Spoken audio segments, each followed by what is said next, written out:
Muy buenas tardes a todas y todos. Les saluda con mucho gusto Jorge Armijo. Para los que no me conocen, soy el secretario ejecutivo del programa de jóvenes del COMEXI. A nombre del programa de jóvenes, agradezco a quienes están el día de hoy con nosotros y, por supuesto, a la Asociación Mexicana de Estudios Internacionales, AMEI, quienes nos apoyaron como co-convocantes para este evento. Quiero darle la bienvenida a todos los asociados y asociadas del programa de jóvenes y a los asociados individuales del Consejo Mexicano de Asuntos Internacionales, COMEXI, que nos acompañan en este tercer webinar PJ intitulado Dimensiones de las Relaciones México-Estados Unidos.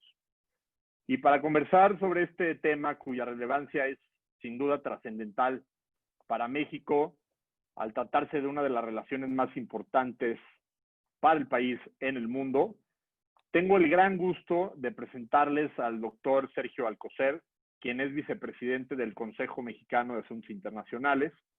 Muy bienvenido, Sergio, y gracias por estar el día de hoy con nosotros. Muchas gracias, Jorge, por la invitación. Gracias, Sergio. Y antes de leer una breve semblanza del doctor, explicaré rápidamente cuál es la dinámica que tenemos pensada para esta sesión. Queremos que sea un diálogo sumamente dinámico y atractivo para todos los que nos acompañan el día de hoy. Para ello, iniciaremos con una primera intervención de nuestro invitado especial, quien abordará tres temas fundamentales. En primer lugar, la política exterior de México hacia Estados Unidos en la actualidad. Segundo, y las implicaciones de la entrada en vigor del tratado entre México, Estados Unidos y Canadá, conocido por todos como TEMEC, y sus implicaciones, como ya lo comenté. Y tercero, una perspectiva de cara a las elecciones presidenciales próximo mes de noviembre en Estados Unidos. Posteriormente, abriremos un espacio para un diálogo donde contaremos con las intervenciones de los miembros del Grupo de Interés de Geopolítica del PJ-COMEXI. En su momento les indicaremos en qué orden podrán hacer dichas intervenciones. Y en función del tiempo, daremos un espacio para resolver las preguntas de nuestro querido público, las cuales pueden hacernos llegar a través de la herramienta del chat que se encuentra en la parte inferior central de su pantalla. Sin más por el momento, procederé a dar lectura de una breve semblanza del doctor Sergio. Es muy amplia por su experiencia, pero queremos abundar más en la conversación. Por lo tanto, me quedo con agradecer la participación de todos nuevamente y procedo. El doctor Sergio Alcocer es ingeniero civil por la Universidad Nacional Autónoma de México, UNAM, y doctor en ingeniería por la Universidad de Texas en Austin. Es académico e investigador titular del Instituto de Ingeniería de la Universidad Nacional Autónoma de México y vicepresidente del Consejo Mexicano de Asuntos Internacionales. En el ámbito académico se ha desempeñado también como secretario general de la UNAM y en el servicio público ocupó el cargo de subsecretario de Planeación Energética y Desarrollo Tecnológico de la Secretaría de Energía y también fungió como secretario para América del Norte de la Secretaría de Relaciones Exteriores. Sin más, querido doctor, muchísimas gracias y te cedo el uso de la palabra. Muchísimas gracias. Muchas gracias, Jorge. Muy buenas tardes, noches a todos quienes nos acompañan el día de hoy. Yo quisiera, por supuesto, iniciar agradeciendo una vez más a Jorge Armijo y al programa de jóvenes de COMEXI por la oportunidad de poder intercambiar algunos puntos de vista en esta noche, así como también pues dar la bienvenida a quienes nos están viendo a través de YouTube y nuestros colegas de la AMEI.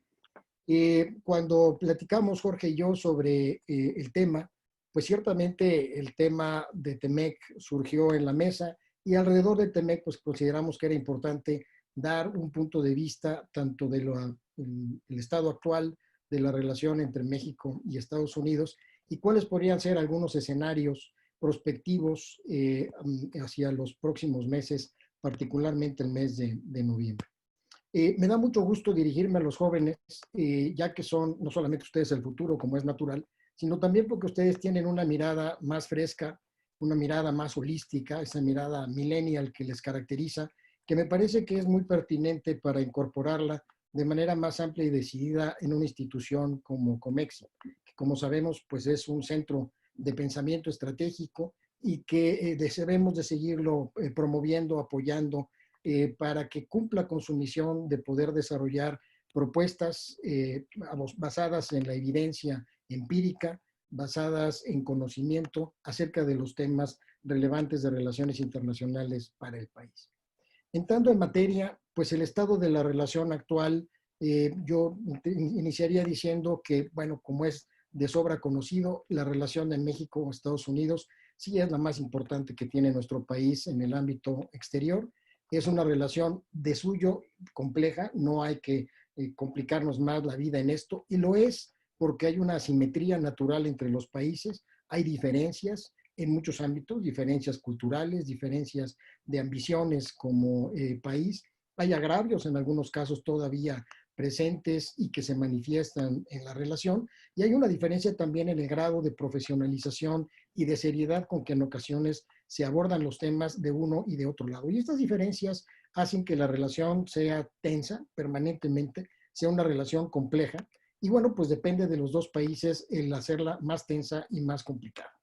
Es una relación que en lo ideal es una relación bilateral, en una responsabilidad compartida y en donde las convergencias y divergencias no se entrecruzan, no se realimentan unas con otras.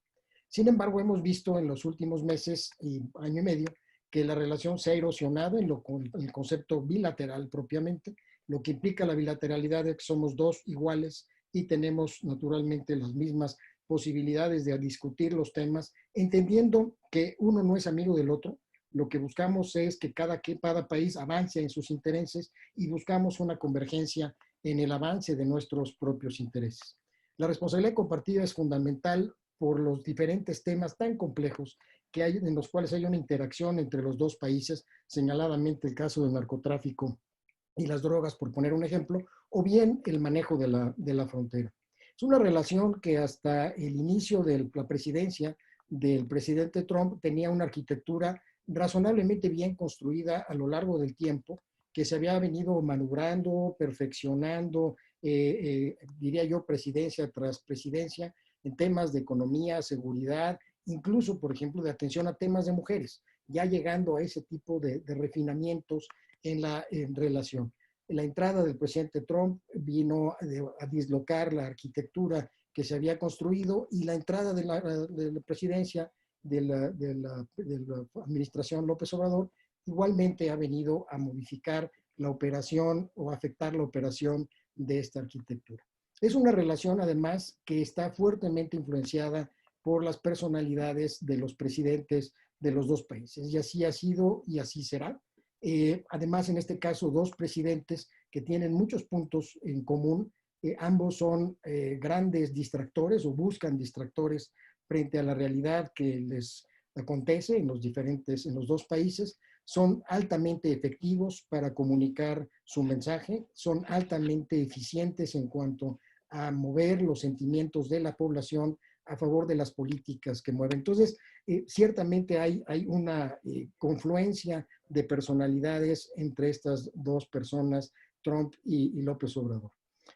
Yo pienso que López Obrador en un inicio no tenía una claridad sobre la relación que quería llevar con los Estados Unidos. Creo que a lo largo del tiempo desarrollado más bien una actitud de sobrellevar la relación y evitar exabruptos.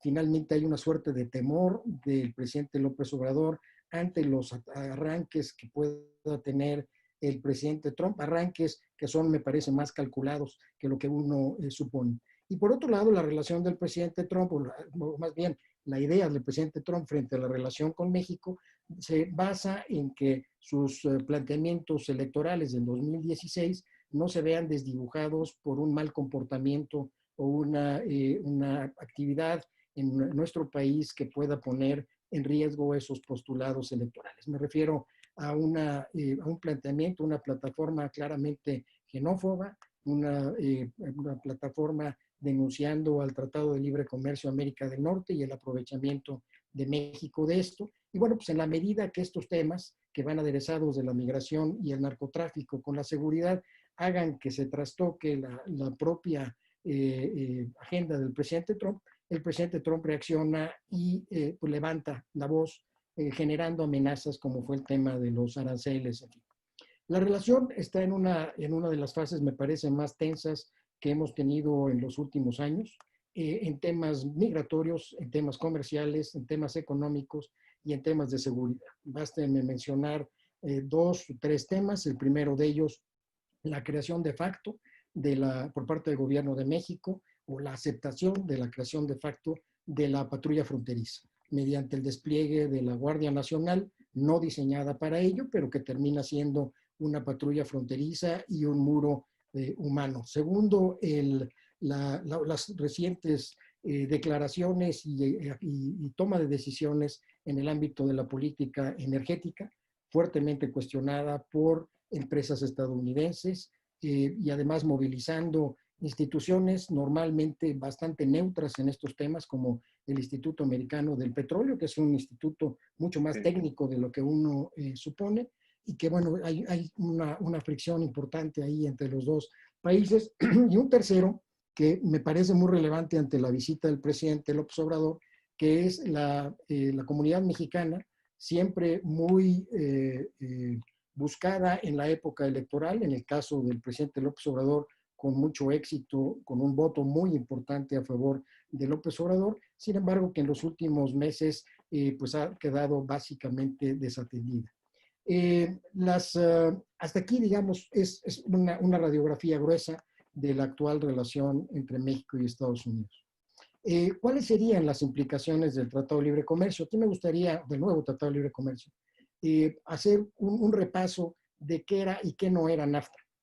El Tratado de Libre Comercio de América del Norte tenía como objetivo, y ese era el objetivo que impuso el presidente Salinas de Gortari en su momento, incrementar el comercio en la región. Esto era esencialmente el objetivo central del Tratado de Libre Comercio, que entrañaba, en efecto, darle certeza jurídica a las inversiones en los temas en los cuales el Tratado de Libre Comercio tuviese actividad, y propiciaba pues, un incremento natural en la productividad, pero exclusivamente en aquellas áreas en las cuales el tratado tuviera mayor impacto. Por supuesto que el mejor ejemplo que tenemos de esto es el sector automotriz, en donde en efecto hubieron inversiones o ha habido inversiones importantes de armadoras estadounidenses en México, estadounidenses en Canadá, autopartes en los tres países, en fin, y en donde se ha logrado dar certeza jurídica a estas inversiones con un incremento importante en la productividad, muy particularmente en el lado mexicano, en comparación de lo que se tenía antes del Tratado de Libre Comercio. ¿Qué no era el Tratado de Libre Comercio de América del Norte? La palanca para sacar al país de la pobreza. No era tampoco la solución para incrementar la productividad en general en el país. No era tampoco la solución para establecer un Estado de Derecho, como tampoco era para establecer un sistema democrático. Esto debía de haber venido acompañado de una serie de transformaciones estructurales, de reformas que tuvieron lugar de manera muy pausada, muy lentamente en el país durante estos más de 20 años, 25 años, con algunos, digamos, resultados o gobiernos que lograron implantar cambios más sobresalientes y de mayor impacto a lo largo del tiempo. Con este antecedente, ahora nos abre la posibilidad del TEMEC de un nuevo capítulo en la relación en América del Norte. De nuevo, ¿cuál es el objetivo del TEMEC? Pues era mejorar y actualizar el NAFTA. Para muchos esto en realidad no se logró. Es un tratado que favorece más a los Estados Unidos en términos relativos de lo que favorece a Canadá y a México. Un tratado que parte de una posición dura de los Estados Unidos desde el punto de vista de que haya una fecha perentoria para revisarse el tratado en su momento y continuarse en su uso. Y pues en el fondo hay un espíritu litigioso atrás del Tratado de Libre Comercio. De hecho, antes de que se echara a andar el tratado ayer, ya había problemas entre Estados Unidos y Canadá en algunos de los temas. Es un alcance que finalmente se decidió, un tratado cuyos alcances finalmente se decidieron entre el Partido Demócrata y el Partido Republicano, y nos invitaron a los canadienses y a los mexicanos a firmar el acuerdo que incluye temas que México había rehusado, como eran los temas de reforma laboral y sobre todo la certificación de este tipo de temas, así como los temas en el ámbito del medio ambiente. Frente a esto, bueno, pues la realidad y los cambios que hemos visto que nos ha impuesto la pandemia de COVID-19, pues es que tenemos una tendencia en México de nuevo a poner todos los huevos en la canasta, donde ahora la canasta no es el Tratado de Libre Comercio de América del Norte, sino este TEMEC. Y en donde de nuevo la tendencia es que pues los problemas económicos surgidos por el COVID, acentuados por la toma de decisiones del actual gobierno, con alguna influencia en el ámbito externo por la crisis económica internacional, se ha pensado pues, que este ambiente poco propicio para el crecimiento de la economía se va a resolver mediante la implantación del TEMEC. Ciertamente la región de América del Norte es el bloque más competitivo del mundo, pero lo es si se logran dos propósitos que me parece que son los que subyacen en este tratado, que por cierto eran los que subyacían en el Tratado de Libre Comercio de América del Norte. Primero, el que la región se mantenga con una tasa de crecimiento de su productividad, entendida la productividad como la capacidad de producir un bien con menos recursos, o bien de producir más bienes con recursos disponibles, sin necesariamente incrementar estos, lo cual implica mejorar las condiciones del desarrollo tecnológico de los diferentes sectores de la economía, implica la innovación, e implica el otro de los grandes pilares que es el talento. En la medida que no tengamos una región de América del Norte con un talento suficiente, tanto en cantidad como en calidad, perderemos esta capacidad de competir frente a otros bloques económicos, China como bloque en sí mismo, los subbloques, digamos, en Asia o el bloque europeo. Si algo nos ha puesto en manifiesto COVID-19 es la necesidad de incrementar la resiliencia en las cadenas de valor. Y esto, de nuevo, asociado a las lecciones del Tratado de Libre Comercio de América del Norte, en donde pues es claro que nosotros producimos bienes intermedios que de manera conjunta se integran para producir un bien final. En el caso del talento, regresando a uno de estos pilares, uno de los grandes retos para que el tratado, el TEMEC, tenga éxito es el que podamos contar con lo que yo llamo la fuerza laboral 4.0, haciendo referencia a la industria 4.0 o a la cuarta revolución industrial. Tenemos una brecha muy significativa, como mencionaba anteriormente, no nada más en términos de cantidad, sino de la calidad de la formación de la fuerza laboral. Y cuando hablamos de la fuerza laboral, no únicamente son obreros en el ámbito técnico, sino también tecnólogos y profesionistas. Aquí me parece que hay un espacio importante para trabajar entre los tres países en temas de entrenamiento, reentrenamiento frente a la automatización y las modificaciones que conllevaría esto más bien en el ámbito educativo.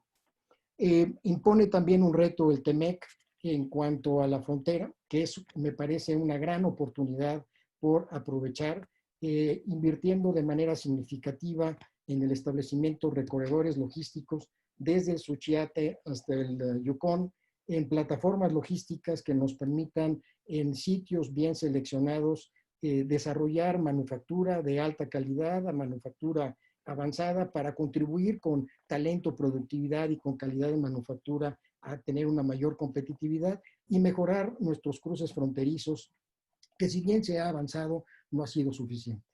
Para el caso de México, representa un reto adicional el resolver la interrogante histórica del país de qué hacer con el sureste. De nuevo, si no únicamente resolvemos el tema del talento y no le llevamos infraestructura, difícilmente lograremos que el sureste se convierta en una región que pueda crecer al ritmo o que pueda resolver sus propios problemas como lo ha hecho el norte de nuestro país. Frente a esto, México me parece tiene, como lo tuvo con el Tratado de Libre Comercio, una gran oportunidad si aprovecha bien el TEMEC.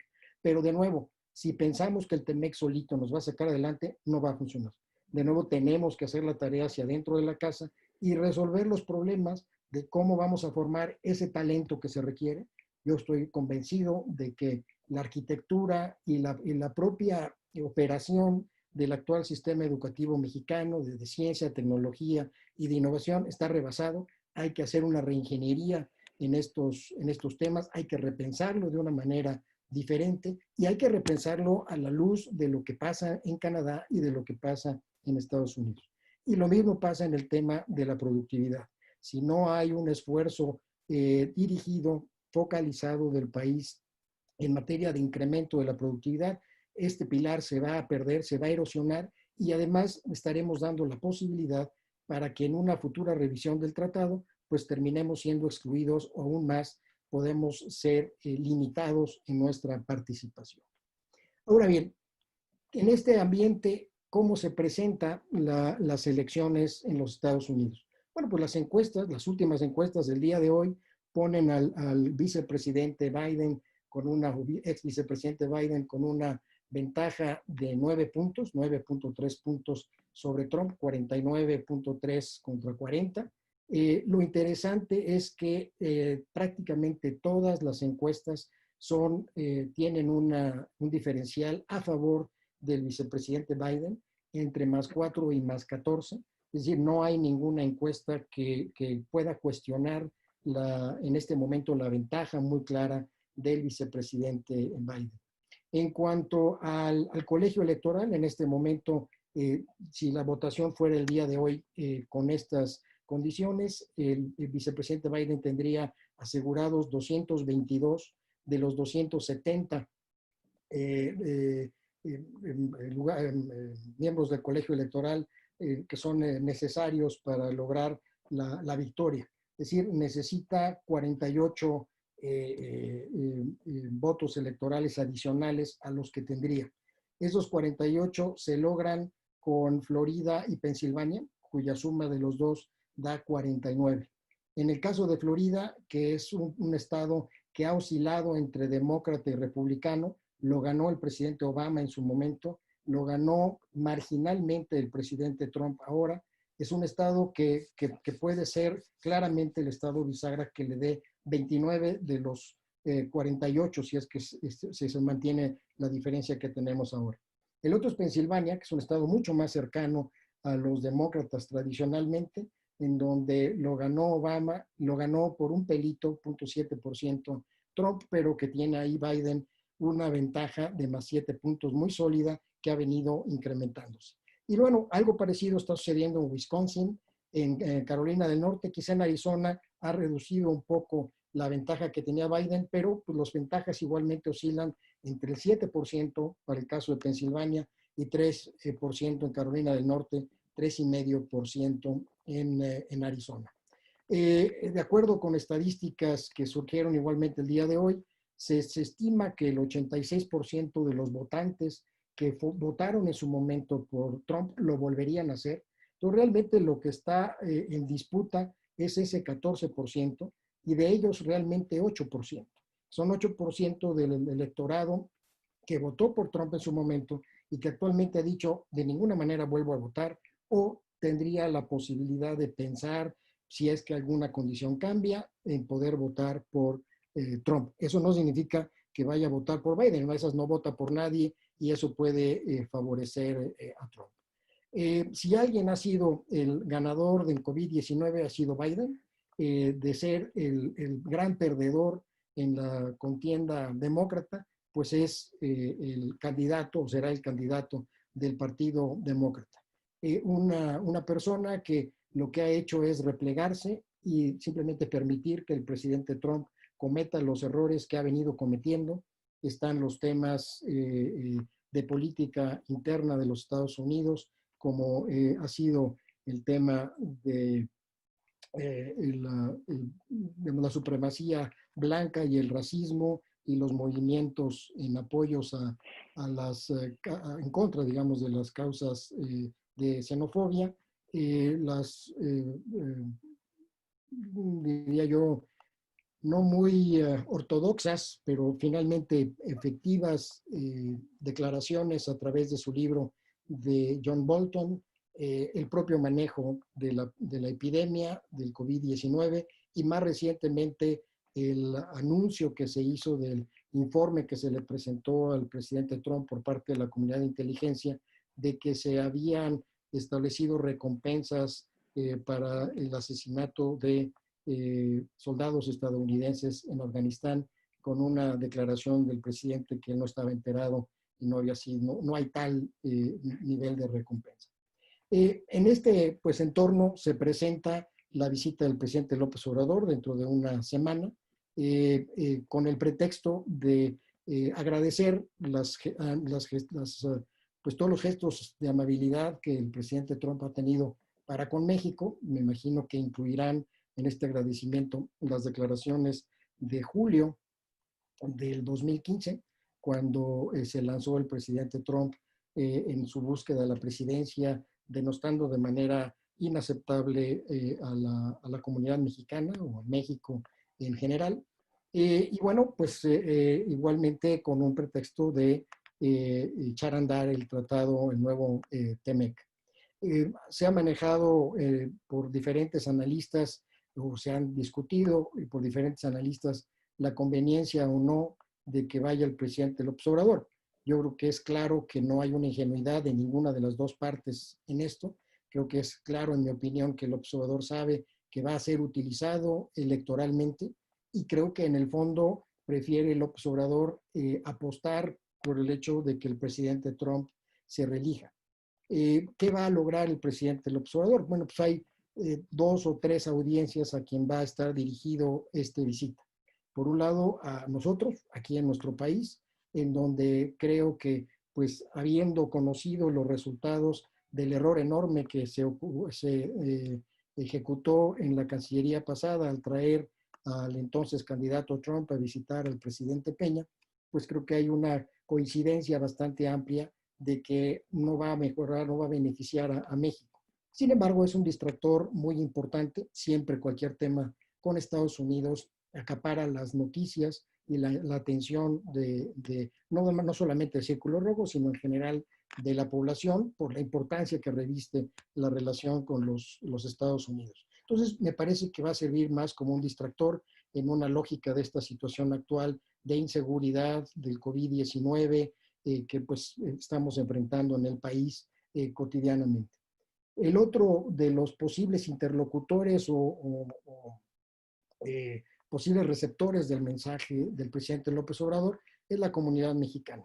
Una comunidad que, habiendo platicado en estos pasados días, precisamente para la reunión del día de hoy con un par de amigos de esta comunidad, me decían que se sienten profundamente ofendidos por el hecho de que en su momento fueron convocados para votar a favor del presidente López Obrador, en ese momento candidato. Lo hicieron de una manera importante, yo diría de una manera genuinamente interesada en que el país cambiara a través o mediante las políticas que anunciaba el candidato López Obrador. Sin embargo, en los últimos semanas y meses no ha habido una correspondencia del gobierno de México para con la comunidad mexicana.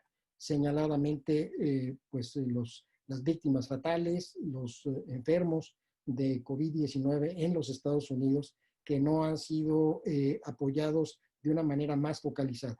Y no critico en los consulados, yo trabajé con los consulados, hacen un trabajo absolutamente fantástico, pero si no les das los recursos es imposible que puedan hacer milagros.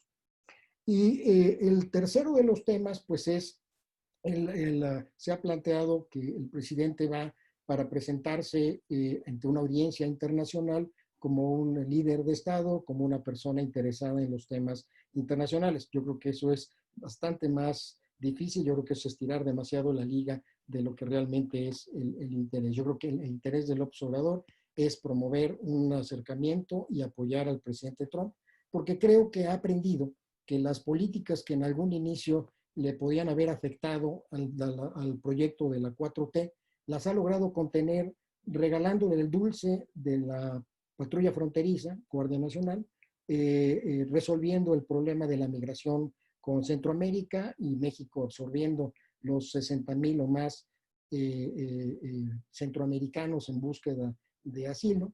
Y bueno, pues ha igualmente aceptado otras condiciones que le han sido impuestas.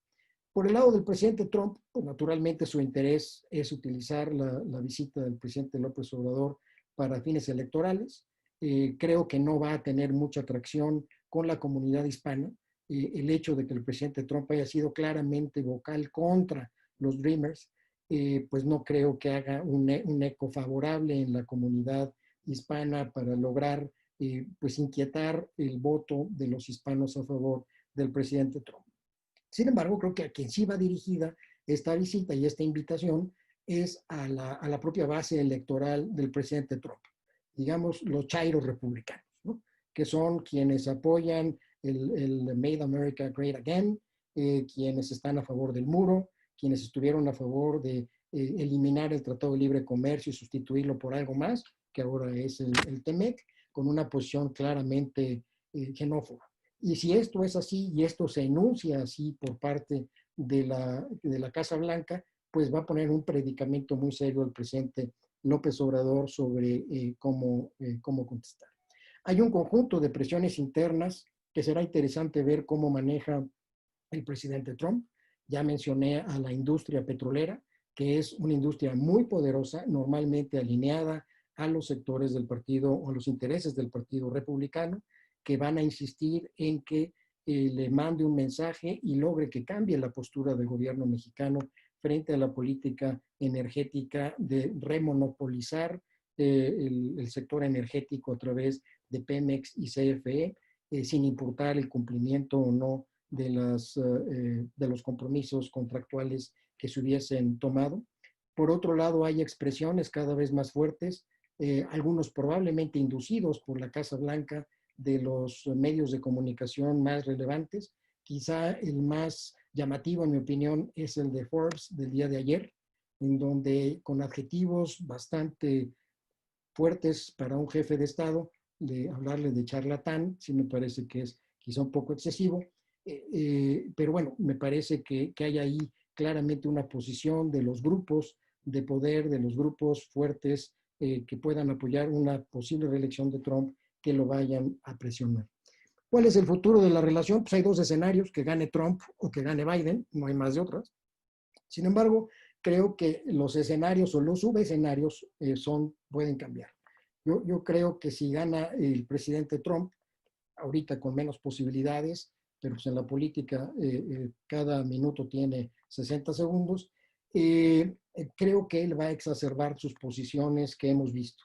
Lo hemos visto en otros casos de presidentes que son más o menos mesurados para asegurarse que puedan reelegirse. Una vez que han sido reelectos, cambian sus posiciones y meten el acelerador al fondo en varios de los temas. Digamos, el presidente Obama no se le hubiera ocurrido tener un acercamiento con Cuba en su primer periodo. Eso hubiera sido una catástrofe electoral para él, y lo logró y lo hizo muy recientemente reelecto. Algo similar me parece que va a ocurrir en el caso del presidente Trump, de un aislacionismo más profundo, de una confrontación más puntual con China. Habría que ver qué es lo que sucede con Putin ahora que ha sido esencialmente reelecto hasta el año 2036, la posición que asuma los Estados Unidos frente al posible conflicto de Israel anexándose parte de Cisjordania, en una suerte de silencio preocupante por parte de Europa y sobre todo de los Estados Unidos frente a esta amenaza de Israel. Hong Kong, que pues ha sido esencialmente destruido o limitado al menos el acuerdo que se había llegado con China en su momento. Y bueno, pues en esto la pregunta es cómo entraría México en esta posible exacerbación de sus políticas. Y bueno, pues yo creo que en buena parte la lógica del López Obrador es tener una buena relación, primero para que él sea el que gane, porque ya sabe cómo se comporta, y segundo, para que no sea parte de este blanco que pueda generarse. El otro escenario es que gane el vicepresidente Biden, y en una política que yo asumiría del Partido Demócrata mucho más intervencionista hacia lo que está sucediendo en México. Tradicionalmente los demócratas son más vocales en los temas de derechos humanos, que ha sido o es una asignatura pendiente en el país y lo es más en este gobierno. Naturalmente el Estado de Derecho será un tema que defenderían y que serían muy vocales, separación de poder, certeza jurídica, bienestar y seguridad. Serían temas en donde sí habría, creo yo, una participación más vocal del gobierno estadounidense, que para el presidente Trump no le importa. El presidente Trump, mientras no haya problemas de migración, mientras más o menos los temas de seguridad y narcotráfico no pongan en peligro la seguridad de una manera significativa, son tolerables. Hay una diferencia, que el vicepresidente Biden sí conoce bien a México. En su momento, él fue el líder del diálogo económico de alto nivel, que se echó a andar con el presidente Obama y el presidente Peña, de manera que conoce con mucho detalle la relación de México. Y yo creo que él asumiría un rol muy activo en la política exterior de los Estados Unidos, dependiendo quién sea su candidata a la vicepresidencia y eventualmente vicepresidente, pero supondría que él tendría un rol más hacia política exterior. Él ha sido presidente del Comité de Relaciones Exteriores del Senado y creo que tendría una mayor participación. Habrá que ver cuál es la composición final del Congreso de los Estados Unidos. En este momento, igualmente, el Partido Demócrata tiene la ventaja sobre el control de ambas cámaras, si es que las predilecciones se mantienen como actualmente se han medido. Y si fuera el caso y se tuviese un Congreso demócrata con un presidente demócrata, pues probablemente veamos un regreso de los Estados Unidos a los escenarios multilaterales, a tener un rol mucho más activo en lo internacional. Sin embargo, si hay un descalabro, particularmente en el Senado, y queda fragmentado el Congreso, es probable que la lectura que haga el presidente Biden es que probablemente regresen hacia algo de lo que hacían en el pasado, pero no totalmente a tener una participación. Y eso pues pondría igualmente la relación de México en una relación distinta. Entonces hasta aquí me quedaría en esta intervención, donde traté de presentar pues algunas reflexiones, algunas ideas y poderlo platicar con quienes tú decidas. Muchas gracias. Sergio, muchísimas gracias. En definitiva, una brillante y muy convincente exposición. Creo que nos das todos los elementos para entender la complejidad de, pues no solo de la relación bilateral, sino también de los tiempos que se avecinan y sobre todo el reto que implica para la política exterior mexicana, que en definitiva en el Consejo Mexicano de Asuntos Internacionales y desde el programa de jóvenes debemos de seguir muy de cerca y estar atentos a cómo se desarrollan estos asuntos que son de la mayor trascendencia para el país. Y en ese sentido, Sergio, quisiera que abramos el espacio para nuestros asociados que forman parte del grupo de interés de geopolítica. Estos grupos de interés son justamente estos espacios para el diálogo y la reflexión sobre los temas que son de la mayor relevancia para el país.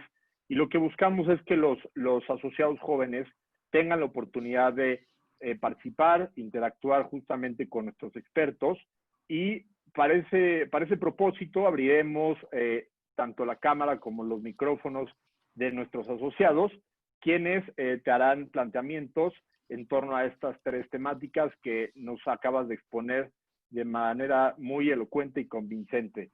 Un segundo. Voy a abrir una ventana porque estos foquitos... Adelante, por favor. Un segundo. Listo. Listo, ya. Y aparte, estos temas, vaya, que generan pasión, ¿no? Entonces, sí, además. Ya estamos listos. Y bueno, además de agradecer a los que nos están viendo desde Facebook, quiero comentarte que el orden de intervenciones será el siguiente. En primer lugar, hablará nuestra asociada Sofía Pacheco. En segundo lugar, nuestro asociado Adrián González. En tercer lugar, estará nuestra asociada Lila Abed. Posteriormente, tendrá el uso de la voz Diego Jiménez. Para continuar, Mónica Trigos. Y finalmente, Pedro Casas Alatriste. Haremos rondas de 2 preguntas. Así que, por favor, Sofía y Adrián, en el orden que indicamos, hagan sus planteamientos y Sergio, reiterarte la disposición y el agradecimiento. No, mucho gusto. Adelante, Sofía, por favor. No veo conectada a Sofía. Se acaba de salir, ¿verdad? Sí. Déjame ver. Ya le di acceso. pero si quieres podemos comenzar. Bueno, si no iniciamos Sí. con nuestro querido amigo Adrián González, por favor. Gracias por la palabra, Jorge. Y Sergio, muchísimas gracias por este planteamiento, este resumen muy acertado de la relación con Estados Unidos y de los retos que se presentan para México en este contexto. Mi pregunta iría muy enfocada y muy puntual en los planteamientos que se hacen en el capítulo 32 del TEMEC y lo relacionado con la cláusula de las economías que no son consideradas como de mercado y que podemos interpretar como China entre unas de ellas, y sobre todo en el marco de los planteamientos que realizó la secretaria de Economía, la doctora Graciela Márquez, en junio, acerca de que México evalúa la posibilidad de establecer un tratado de libre comercio con China.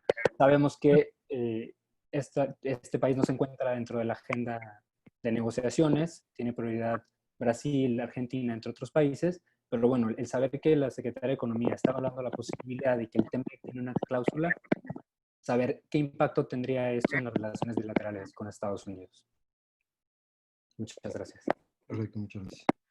Perfecto. Y dado que Sofía Pacheco ha tenido problemas técnicos, vamos a proceder con el planteamiento de nuestra asociada Lila Bet. Por favor, Lila. Doctor Alcocer, primero que nada, un placer y un gusto tenerlo aquí con nosotros en el PJ Comexi. Mi pregunta va más dirigida hacia la carta que emitió el caucus hispano de la Cámara de Representantes, que tiene como presidente al congresista Joaquín Castro de San Antonio, Texas, y que también pues escribió y firmó esta carta a otros integrantes como Alessandra Ocasio-Cortez y Chuy García de California, pidiéndole al presidente Trump que por favor cancelara su visita con Andrés Manuel, porque es un intento de politizar la relación bilateral entre México y Estados Unidos.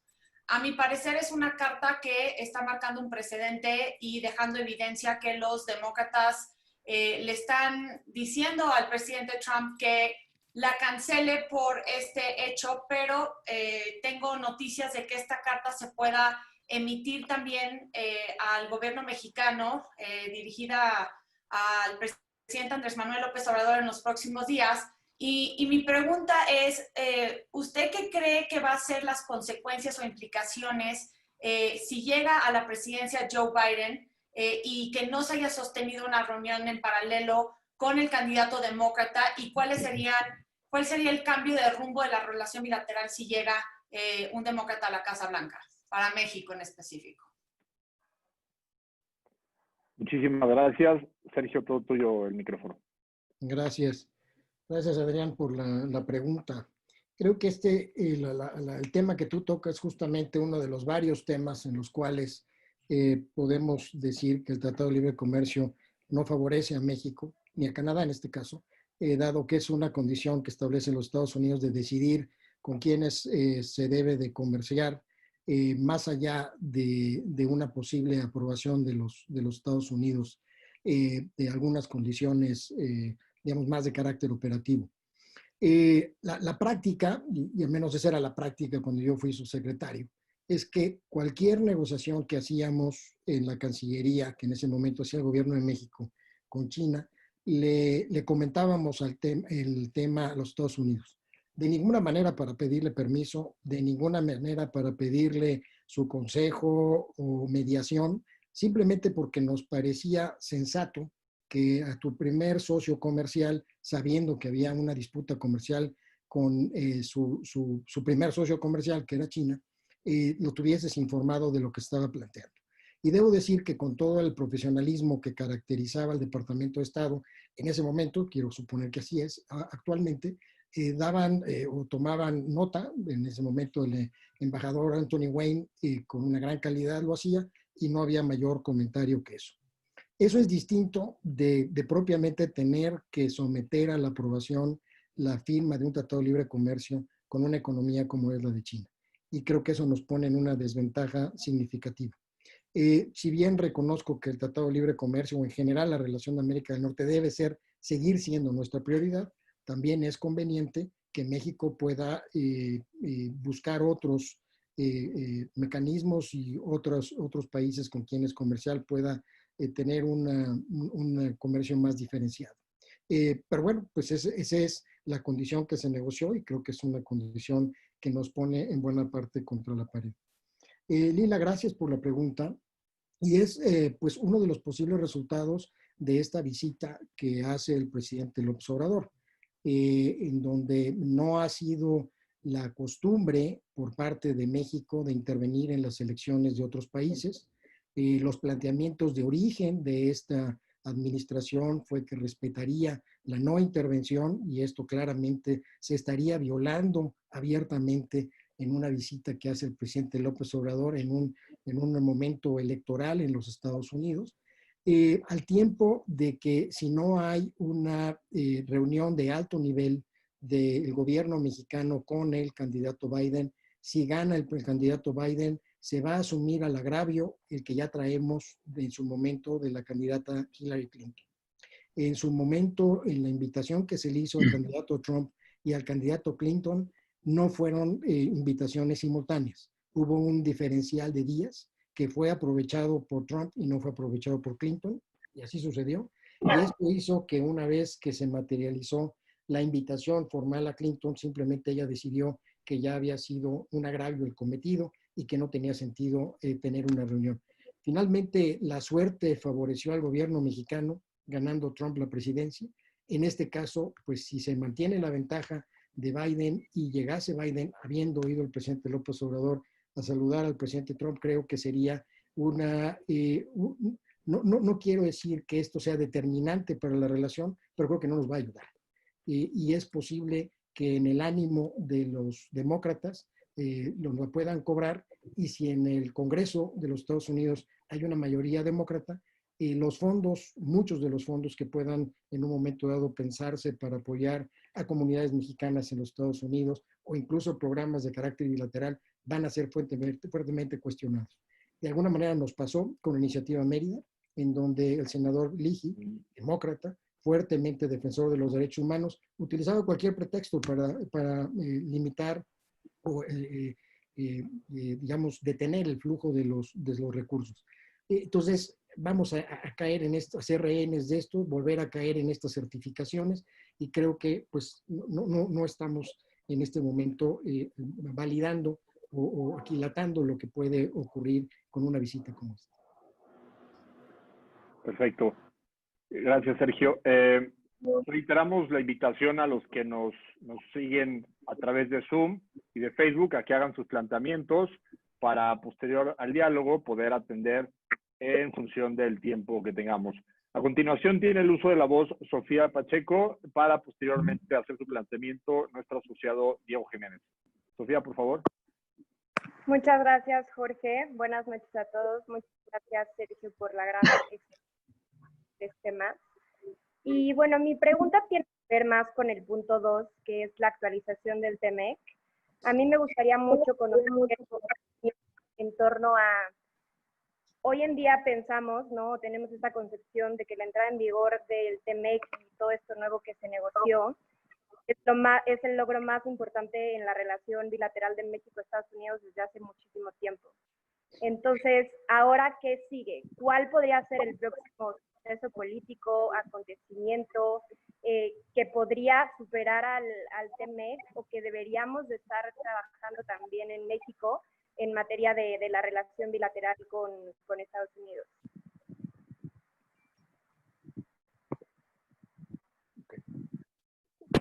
¿Quieres que conteste, Jorge? O... A continuación hace su planteamiento Diego y ya posteriormente procedemos a la respuesta. Diego, por favor. ¿Qué tal? ¿Sí me escuchan? Adelante. Doctor, primero que nada, muchas gracias por la aleccionadora conferencia.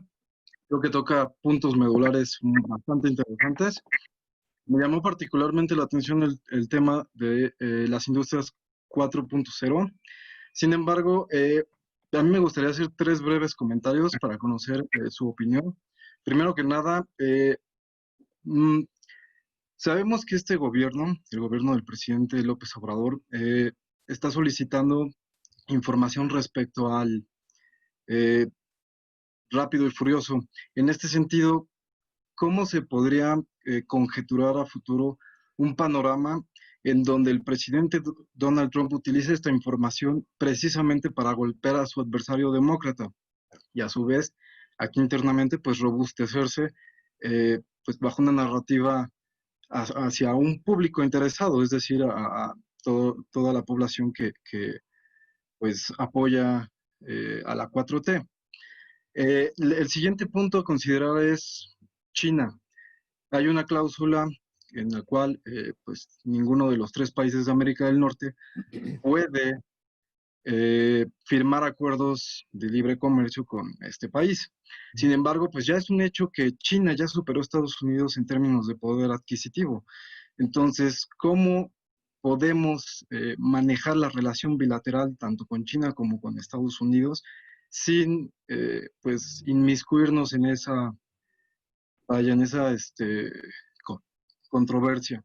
Y la última prácticamente sería sobre las cuestiones aduaneras, es decir, se podrían utilizar tecnología 4.0 bajo la óptica de este nuevo tratado. Si bien el presidente Donald Trump hace poco dio el banderazo de salida al firmar una orden ejecutiva donde, pues, más que nada está encaminada a hacerle el contrapeso a China. En ese sentido, pues podríamos favorecernos de esta iniciativa. Es decir, no sé, tener nuevas tecnologías para agilizar los cruces fronterizos, como usted bien lo dijo. Sería todo por el momento. Gracias. Gracias, Diego. Adelante, Sergio, por favor. Sí, muchas gracias. A ver, yo creo que el Tratado de Libre Comercio, el TEMEC, es una gran aportación a la relación entre los 3 países. Yo creo que sería una noticia a presumir si es que el tratado hubiese quedado mejor que el Tratado de Libre Comercio de América del Norte para México. Sin embargo, como he dicho, creo que hay posiciones que perdió México en esta negociación que se había atorado y en donde finalmente, para lograr tener algo y no perderlo del todo, se tuvieron que ceder algunas posiciones. Me parece que el gran reto, más allá de que sea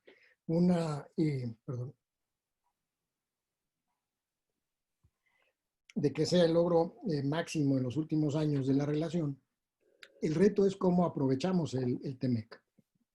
Y eso va a depender del clima que se construya en la relación bilateral. En ese sentido, la visita del presidente López Obrador al presidente Trump puede ayudar a generar un clima de mayor amistad, mayor convergencia para la discusión de los temas y de los pues, lineamientos que se requerirán para la implantación del Tratado de Libre Comercio. Sin embargo, lo que va finalmente a determinar el éxito o no es el trabajo que cada uno de los países tenga que hacer. El tema de China puede servir como un distractor en realidad. México puede seguir manteniendo una relación política, económica, comercial muy vigorosa con China. China seguramente va a buscar a México. Sin embargo, creo que México tiene la enorme oportunidad de consolidarse no como el offshore, sino como el nearshore o el onshore, en términos de las cadenas de valor de América del Norte, y convertirse en un proveedor significativo más todavía para Estados Unidos y Canadá. Y esto pues puede enfriar incluso la relación con China si algunas de estas empresas y fábricas que actualmente están en China terminan viniendo a México. Pero de nuevo eso requiere de una actitud proactiva, una actividad de la Cancillería mexicana y la Secretaría de Economía para atraer esas inversiones a México. Y digo que serviría como un distractor porque lo que viene para echar a andar el TEMEC va a requerir de una gran cantidad un esfuerzo enorme, una gran cantidad de horas, de talento para poder desarrollar los acuerdos regionales que permitan implantar favorablemente el TEMEC. Déjenme dar un ejemplo.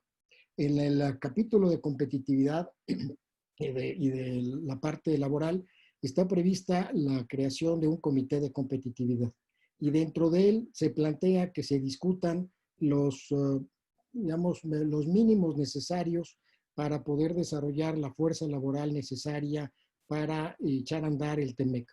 Esto implica que nos pongamos de acuerdo entre los 3 sobre cuáles van a ser los estándares de la formación de los cuadros técnicos o tecnológicos, cómo vamos a establecer los niveles de competencia, los niveles de certificación o de credencialización, que nos pongamos de acuerdo con estándares mínimos para que haya portabilidad, le hace que un soldador mexicano pueda trabajar en Estados Unidos o el canadiense en México y que la credencial o certificación de este soldador sea bienvenida en cualquiera de los países. Bueno, eso hay que acordarlo y eso va a tomar mucho tiempo y va a tomar mucho esfuerzo. En un gobierno en donde por la lógica de la austeridad ha prescindido de cuadros en términos de cantidad y de calidad, pues van a tener un problema muy serio para echar a andar todos estos documentos o generar estos documentos y acordarlos con sus contrapartes de Estados Unidos y Canadá. Ahí hay un espacio, por cierto, en donde creo que Comexi podría ayudar. En fin, lo que quiero decir es que echar a andar el TEMEC va a requerir de tal cantidad de esfuerzo que ahorita pensar en abrir un tratado de libre comercio con China quizá no sea la mejor solución. Y sobre el tema de las tecnologías, sin duda alguna, si la productividad pasa por las nuevas tecnologías, las llamadas tecnologías exponenciales, la inteligencia artificial, la economía digital en lo general, el Internet de las cosas, etcétera, etcétera. Y de nuevo tenemos que construir estándares regionales. México no tiene un estándar nacional, no tenemos una estrategia nacional de inteligencia artificial, no tenemos una estrategia nacional de ciberseguridad. Necesitamos construirla de nuevo, primero los mexicanos, para nuestro propio país, buscar la armonización de esto con Estados Unidos y con Canadá para que hablemos el mismo idioma. La otra será que tomemos o asumamos algunas de las estrategias de Estados Unidos o Canadá y las asimilemos para México, cosa que probablemente sea válido hacer para ciertos conceptos, pero no necesariamente en la integralidad, dado que la implantación de esto depende en buena parte de la propia apropiación o de los desarrollos que puedan darse en los países. Pero este es un ejemplo del tipo de tecnologías que estarán disponibles y que hay que echar mano de ellas, pero que necesitamos establecer, primero que nada, las plataformas y la base de desarrollo en el país para que podamos entonces igualar o armonizarnos con lo que pasa con Estados Unidos y Canadá. De acuerdo. Gracias, Sergio. Ahora procedemos con la intervención de nuestra asociada Mónica Trigos para cerrar este diálogo y proceder con las preguntas y respuestas de nuestro público, que ya nos están empezando a llegar varias, de Pedro Casalatriste. Adelante, Mónica, por favor, muchas gracias. Hola, buenas noches y muchas gracias por su presentación, doctor Alcocer.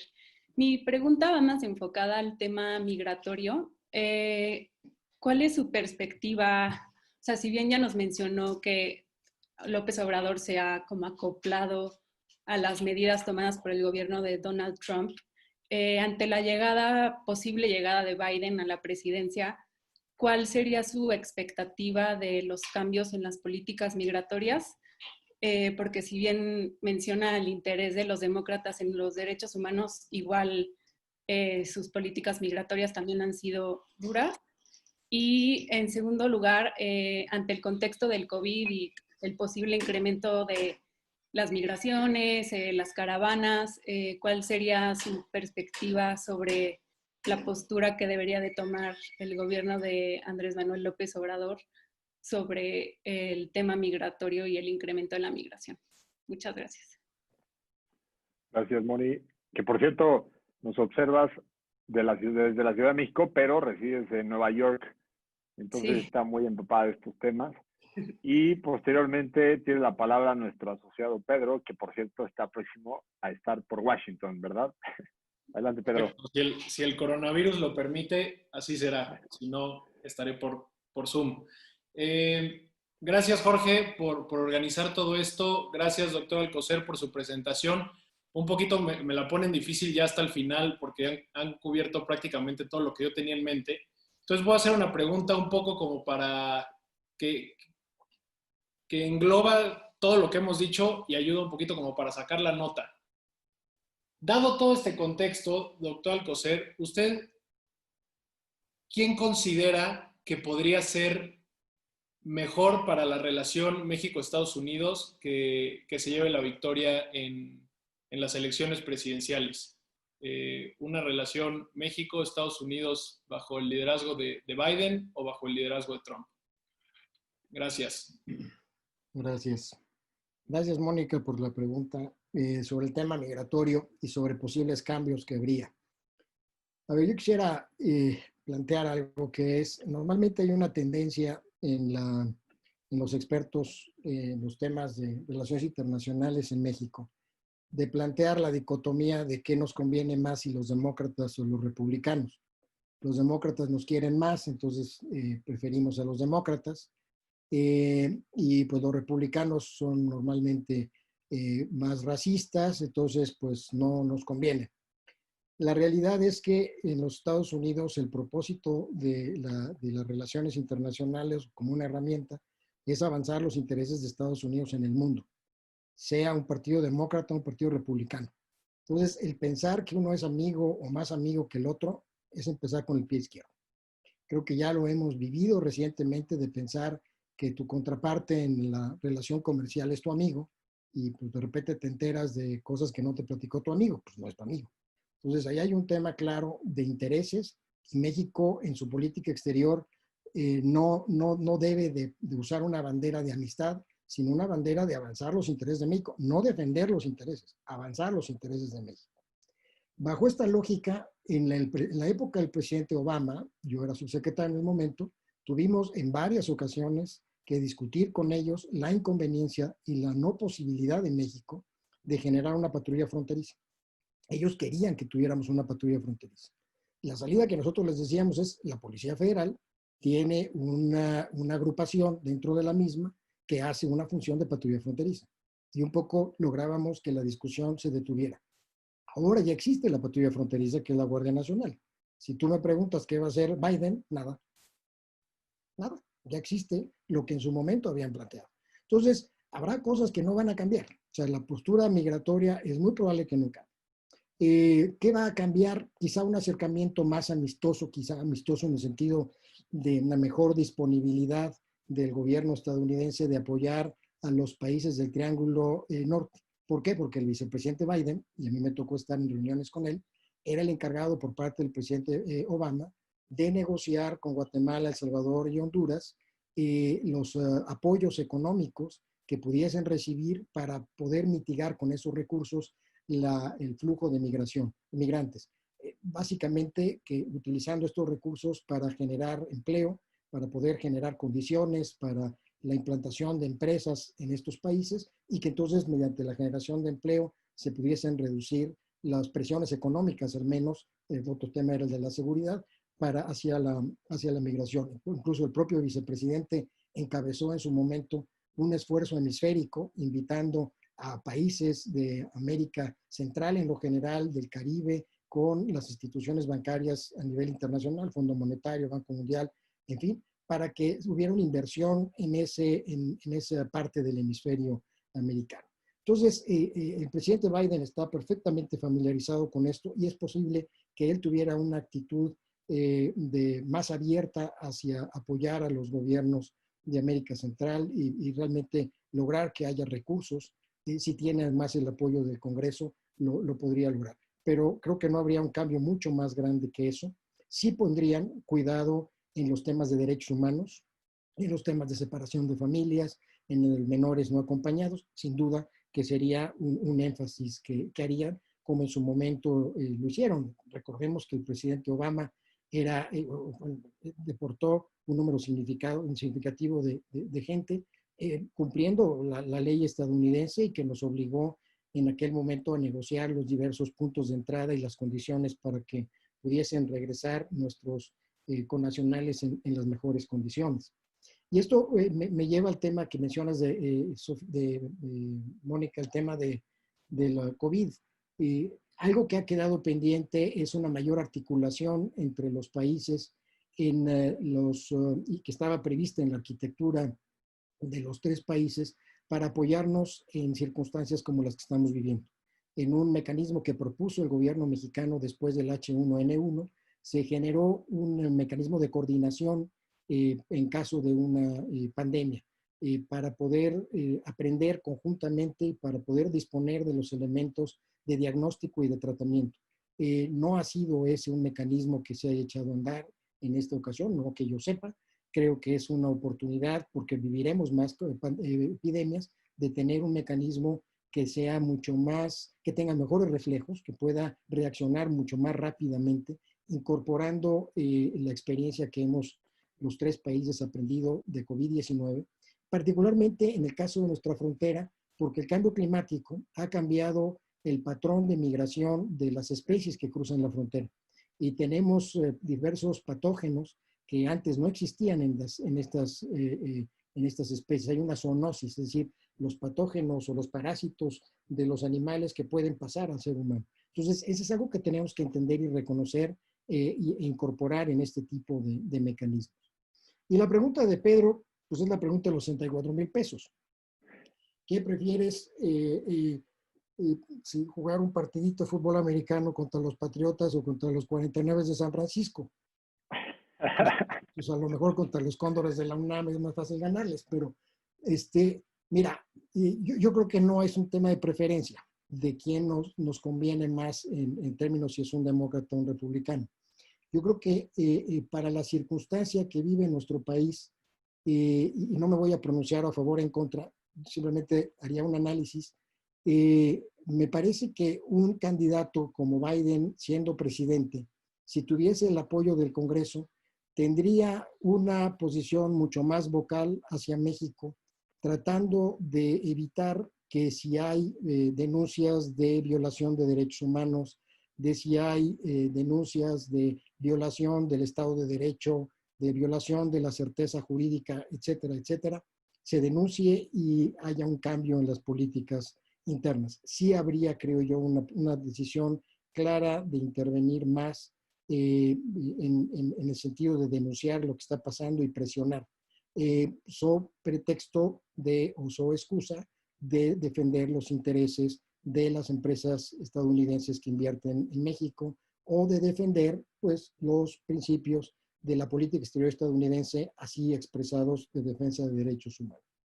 En el caso del presidente Trump hemos visto que en la medida que no se afecte la economía de los Estados Unidos y no haya una afectación significativa de la seguridad, puede convivir con un gobierno como el que tenemos en este momento en México y no creo que hubiese una mayor, una mayor preocupación del presidente Trump por intervenir o presionar, en fin, lo han hecho y creo que pues, tenemos una docena de ejemplos en donde lo han hecho y han logrado cambios, cuando vino el procurador general, en fin, varios ejemplos que podríamos citar, pero no relacionados con los temas que acabo yo de enunciar, en donde el Partido Demócrata sí sería más vocal.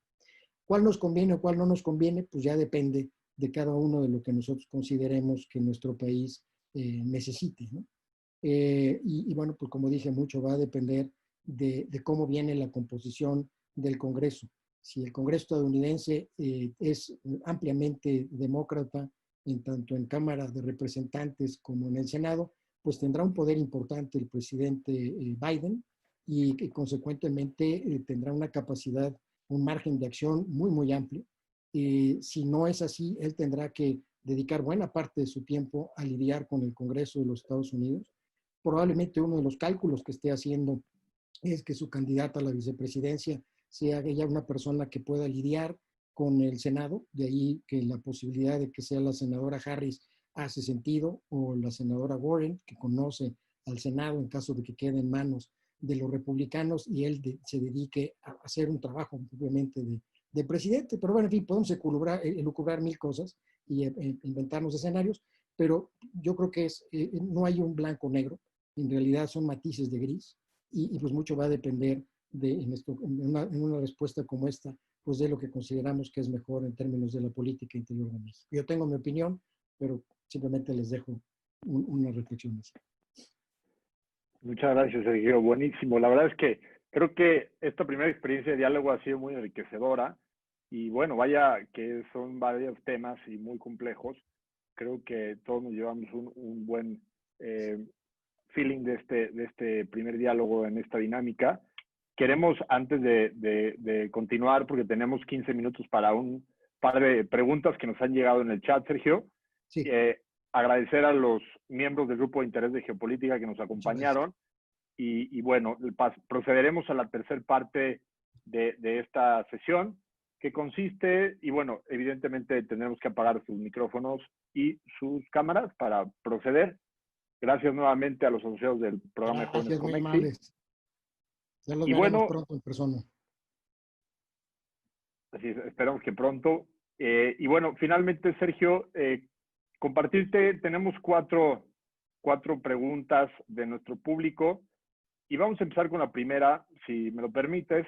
Es de Itzel Ávila Soreque y pregunta es, ¿qué opina sobre la aseveración que lanza The New York Times en su artículo Why June Was Such a Terrible Month for Trump en torno a que dejar a Trump ser Trump ha dinamitado la relación al interior del partido y le ha perjudicado en las encuestas? Partiendo de esto, considera que Trump como Trump es un riesgo para la relación México-Estados Unidos. Me gustaría leerte una segunda, procedemos a responder para cerrar con las últimas dos. La siguiente es de Delia Paredes y pregunta, ¿qué pasaría en caso de que llegue el presidente a la Casa Blanca? Me imagino que se refiere al presidente, bueno, no está claro, y dice, le hagan el test de coronavirus que no ha querido hacer si sale positivo. ¿Qué dimensión podría tener esto en el escenario planteado? Bueno, a ver, sobre la Adelante, pregunta de Itzel, de si Trump es un riesgo, yo creo que Trump es un riesgo para el mundo y no nada más para la relación. O sea, yo creo que el hecho de que los Estados Unidos, que han tenido siempre una posición en el ámbito multilateral de encabezar esfuerzos, y el principal ejemplo lo tenemos en que es la sede de la Organización de las Naciones Unidas, y que haya habido un repliegue por parte del presidente Trump, renunciando a una participación y a una toma de decisiones en zonas geográficas y en temas verdaderamente críticos, me parece que es un tema que nos debe de preocupar más allá de la relación de México y Estados Unidos. Los principios que él enarbola, los comentarios que hace, pues son profundamente deshumanizantes, son profundamente hirientes, arrogantes. Pues en ese sentido, yo creo que una persona de buena fe, una persona que aspira a que los valores de la humanidad, la tolerancia, el respeto a los demás, la honestidad, la honorabilidad, en fin, prevalezcan en nuestro mundo, pues difícilmente puede pensar que el presidente Trump debiese de continuar. Pero como nosotros no vamos a votar, pues simplemente es una expresión de un juicio, de una idea sobre la persona. Trump es un riesgo para la relación, no lo ha sido, al menos no para los Estados Unidos, ha logrado lo que se ha planteado, y como digo, para una lógica como la del presidente López Obrador, mientras esa sea el límite que se plantea el propio presidente Trump, para López Obrador funciona o es muy funcional la relación como se ha planteado con Trump. Si Trump es mucho más proactivo hacia la relación con México, pues entonces sí puede ser perjudicial en la relación. Sobre qué puede suceder si el presidente López Obrador es, entiendo, examinado en los Estados Unidos. Yo creo que la ventaja que va a tener el presidente López Obrador es que no le van a pedir que utilice tapabocas, cubrebocas. Entonces, yo creo que eso no va a pasar en ningún sentido. Yo creo que va a ser muy interesante ver más allá de la parte de anécdota, ver cómo se desarrolla propiamente la reunión entre los dos presidentes, el lenguaje corporal, el setting, la organización dentro de la oficina oval y las diferentes conversaciones, porque creo que eso nos va a dilucidar mucho de cuál fue finalmente el tono de la conversación. Cuando se dio la amenaza de los aranceles, como sabemos, la relación fue muy tensa, o las reuniones fueron muy tensas, no fueron reuniones de negociación propiamente. Entonces, pues habrá que ver frente a las presiones que tiene ahora el presidente Trump de la industria petrolera, como lo he mencionado, cuál es la reacción y cómo se desarrolla esto. Y bueno, cómo se da, si hay una conferencia de prensa entre los dos, cómo se da la capacidad de respuesta de un presidente frente al otro en caso de que le plantee o saque algún tema que pueda ser incómodo.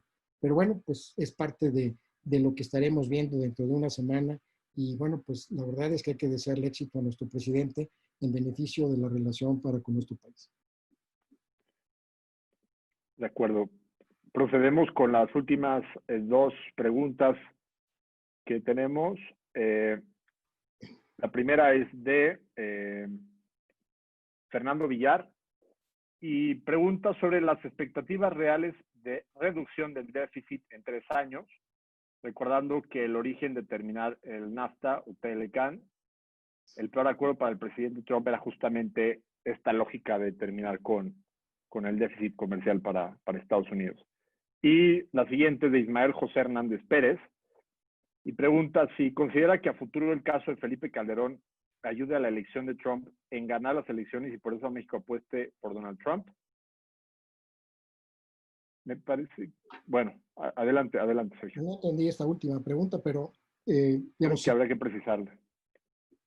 Empezando por esta última, a lo mejor la lógica es, volviendo al tema de Rápido y Furioso que mencionaba Diego, es probablemente sea un tema acordado en donde hay interés por parte del gobierno de México de entender el rol que tuvo el presidente Calderón en este proyecto o en esta actividad, iniciativa de Rápido y Furioso del gobierno estadounidense y hasta dónde estuvo enterado el presidente Calderón, un tema que naturalmente podría explotar el gobierno mexicano, sí, por otro lado el gobierno estadounidense al señalar el involucramiento del presidente Obama y de su vicepresidente con el procurador Holder en ese momento. No sé si a eso se refiera. Yo creo que si fue una solicitud que ha hecho el gobierno de México, yo no he escuchado más sobre esto en particular y yo creo que si hubiera algo más saldría o lo están reservando para, en el caso electoral de los Estados Unidos, sacarlo en las próximas semanas, pero creo que es un tema que ya ha sido discutido ampliamente y no creo que salga más. Sobre la pregunta de Fernando Villar sobre las expectativas reales de reducir el déficit, creo que finalmente, como sabemos, este fue uno de los motivos por el cual el presidente Trump denunció o exigió la revisión del Tratado de Libre Comercio. Yo creo que en la medida en que se demuestre que hay una mayor inversión de las empresas en los Estados Unidos, más ahora frente al COVID-19, si estas inversiones además son en la industria automotriz, que parece ser el eje del Tratado de Libre Comercio, incluso en una reunión que hubo el día de ayer, promovida por el Woodrow Wilson, el representante de los Estados Unidos tomó prácticamente la mitad del tiempo, 2/3 partes de su intervención, hablando de la industria automotriz. O sea, es claro que ese es para el gobierno estadounidense el quid del asunto. Pues en la medida de que la industria automotriz empiece a dar resultados que favorezcan en los números al gobierno estadounidense, creo que esa será la medida suficiente para poder considerar al tratado como un éxito y presentarlo como tal, un éxito de la negociación.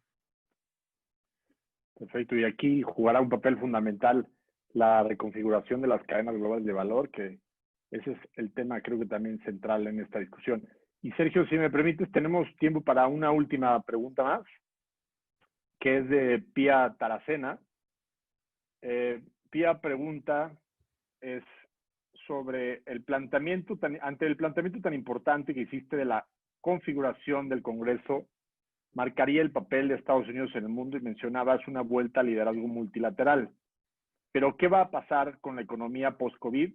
Estados Unidos tendría que asumir ese liderazgo económico mundial, de construir los puentes destruidos por Trump como su salida a la OMS y tal vez no le alcance para fortalecer el liderazgo en otros temas. Y por ahí se cuela una pregunta de Jesús Ortega sobre la candidatura de la OMC. Me imagino que se refiere a la candidatura de México. Sergio, todo tuyo. Muchas gracias. Gracias, Pía. Qué gusto estar en contacto por este medio. Sí, efectivamente, creo que si hay un mandato del electorado estadounidense en una plataforma más abierta hacia los Estados Unidos o de los Estados Unidos hacia el mundo, mediante un congreso en donde hay una mayoría demócrata, le puede promover o le puede permitir al presidente Biden en su momento promover una mayor participación de los Estados Unidos en el ámbito multilateral y retomar el rol, el liderazgo que los Estados Unidos han tenido históricamente. Y esto implica que algunos de los conceptos que se han manejado del post-COVID, que es una economía de un capitalismo más social, un capitalismo más humano, de una resiliencia en general en el mundo, de una mayor colaboración y solidaridad, son principios que para Biden le son muy cercanos. Entonces, no vería yo de ninguna manera extraño o ajeno que Biden pudiese encabezar un esfuerzo de lograr que las instituciones a nivel internacional asumieran principios como estos, encabezándolos el presidente Biden. Si el presidente Trump llega de nuevo a la presidencia, no va a ocurrir esto, sencillamente porque no son principios y temas que él estén en su interés y que él domine. Él no considera que esos son los principios de una política exitosa para los Estados Unidos.